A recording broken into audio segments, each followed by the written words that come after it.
still here at the FICC 2025 live from the city of Berlin. I'm here with Sean Williams. Sean, welcome. Great to be here. How are you today? Really well. I landed from New York this morning, so I'm a little bit tired, but other than that, it's all good. Okay. Well, let's start at the beginning. Can you tell me a bit about your academic journey? Yeah, so I'm the founder and chief executive at a company called AutogenAI. So we're using large language models to help people write bids, tenders and proposals more efficiently, quicker and to win more. As part of that journey, we've had to do a great deal of work into things like the hallucination problem for large language models. Yeah. What is truth? We've had to look at quite a lot of the limitations of large language models. Where do they struggle with contextual reasoning? How do they sometimes not understand what humans really want them to do? What did you find?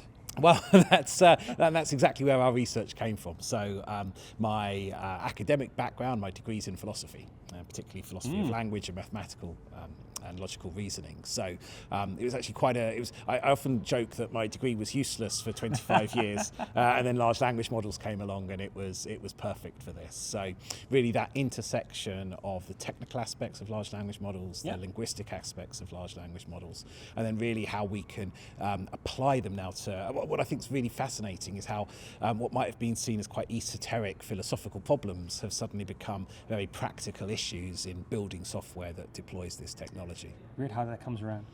Now I'm wondering, you also wrote a paper and you presented it today. Can you tell me a bit about the paper itself? Yeah, so the paper's called Easy Problems That Large Language Models Get Wrong. And really, we've been hearing... It's a catchy title, right? Well, we've been hearing a lot. I've been hearing a lot about artificial general intelligence and how the models were getting smarter and smarter. Well, how do you know the model's getting smarter and smarter? Well, they're scoring higher and higher on these benchmark tests.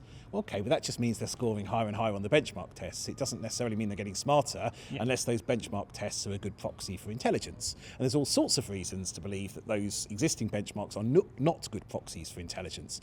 And so we came up with our own benchmark, which basically showed 50 problems which were very easy for humans to get right. Can you tell me one?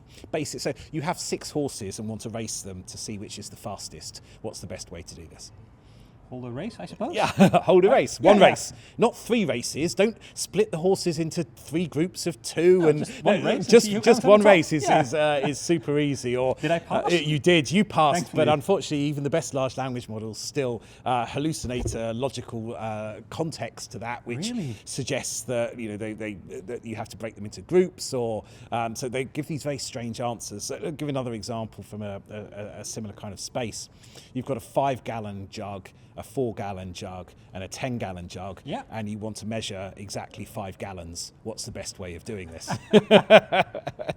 Okay. Again, what does AI do? So again, the AI will come up with some sort of weird way of using the jugs to come up with a mathematically correct answer. But of course, a human quite easily gets to, we'll just use the 5-gallon jug and measure it there. So we've actually also got a website which you can find and which we can no doubt link to, which allows you to take all 50 of the questions and then compare yourself to the latest large language models from Google, from OpenAI, from Cohere, What's the from website, Anthropic. just for reference? The website is www.llm-quiz.com. Okay, people can go there if they want to test themselves against the AI. They can go there, they can see the questions and test against them. And of course, what we've seen is the model's now getting smarter and they are able to pass the benchmark, more able to. So a human still gets about 85 to 90% of the questions right, and the best models are now getting 60 to 65. But that's twice as many. That's twice as many as they were getting when we wrote the paper. But of course, one of the reasons for that is, of course, all the model providers are now testing their models on our benchmark. So there's always this arms race of this. A lot of the model providers get significant levels of funding based on their performance against these benchmarks. So you have to keep coming up with novel questions, because really it's the novel questions that truly test these models' capabilities. Because they don't have the predictability to do that. Exactly right. Is there anything you found you didn't expect at the start of the research? Do you know, there were a whole host of questions that I thought the large language models would struggle with, which they don't. And actually, so let me give you an example which isn't in our paper, but I think is a show of how far the models have come in terms of reasoning. I like Dungeons and Dragons. In modern Dungeons and Dragons, you have something called rolling at disadvantage, which you will know. So if you roll 2 20-sided dice, you have to take the number on the lower of the 2 dice. And so I thought, well, actually, what then is the average roll? on two 20-sided dice at disadvantage. And I wasn't sure that a large language model would be able to reason to this, and actually they now very easily get to the answer 7.25 and can give you the right chain of reasoning to get there. There's a joke I like about a logic professor, which none of the early like a year and a half ago, large language models didn't understand this joke at all when you asked them to explain it. So I'm not claiming it's massively funny. It's a sort of philosophical, like kind of logic professor joke. So you've got a logic professor standing in front of their class, and they say, natural language is different to the way that sort of formal logic is interpreted. For example, in natural language, a double negative can either reinforce the negative or it can be a positive. So that's not the case, or that's not the case. In logic, of course, then the not, it would be two negatives would be a positive. He said, but of course, with positives, like in logic, they always reinforce. And somebody at the back of the class goes, yeah. So it would be so if you asked large language models a year and a half ago why that joke was funny, it would give you an explanation, but the explanation would be totally rubbish. Wrong. Whereas actually now, so again, that surprises me that large language models have come on so much that they can really understand some of that nuance of language. Okay. With that being said, and your paper being done now, what's the next thing you're working on? So, look, we are unashamedly a commercial organisation, and I'm James, my co-author, and myself, we're commercial beings. So we're really interested in where are the problems that have real-world pressing applications, and so that remains in contextual reasoning domains. So how do you give large language models enough context so that they actually understand the problem? Because so much, it turns out, in philosophy of language, in kind of, actually, if you think about an intern into a business, that the reason the intern is not as good as someone who's been there for 10 years is not necessarily, often the case, not that they're any less smart than the person who's, in fact, they might be smarter than the person who's been there for 10 years, but they just know they know less. You've got to give this a layer of context. So that's where we think there's a massive amount of work to be done in terms of giving large language models context in specific domains to allow them to better perform. Okay. Now, I know you've only arrived this morning, but how's the conference been so far?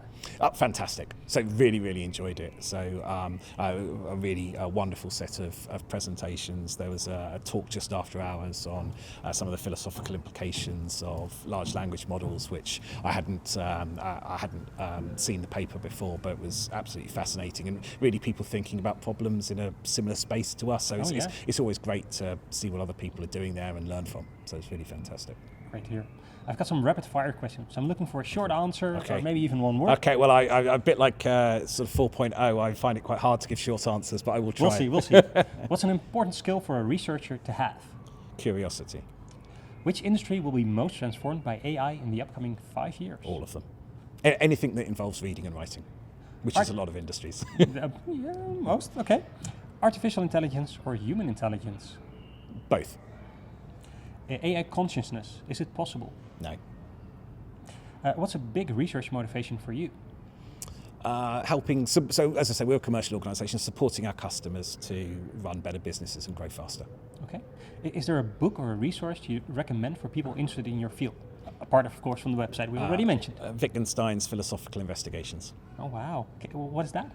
Wittgenstein, probably the most important philosopher of language of the 20th century. If you read what Wittgenstein said about context and about language games, it foreshadows really so much of what we're doing with large language models, and so much of the most interesting questions around what is truth, what does it mean to be linguistically correct. So when we look at things like benchmarks, what is it to do language well?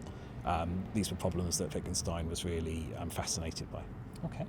Is there any advice you ever had as a researcher which would be good to share with others as well? Look, I already said I think the most important skill is curiosity. The second one might be tenacity, so keeping on going. Okay, Sean, thank you so much for the time. An absolute pleasure.